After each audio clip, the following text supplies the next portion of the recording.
Allah Resulü Aleyhisselatü Vesselam Efendimiz mümkün mertebede geceleyin çabuk yatardı ve sabah namazına da çabuk kalkardı. Bugün bu mümkün müdür? Madem ki kalkamıyoruz, en azından sabah namazından evvel 5 dakikada olsa ondan evvel uyanalım, teheccüd sünnetimizi yerine getirelim. Diyelim ki bunu kaçırdık, hayata küsmeyelim. Sabah namazından sonra bunu telafi edebiliriz. Kur'an tilavetiyle, zikirle, şeytana Hazreti Ömer misali tokat vuralım. Şeytan her Hazreti Ömer'i bir şeyle meşgul ettiğinde Allah'ın laneti bana olsun derecesini tövbe ediyordu.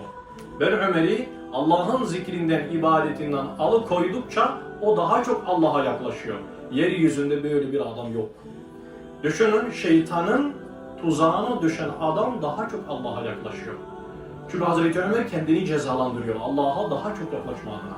Şeytanı da bu şekilde kızdırıyor.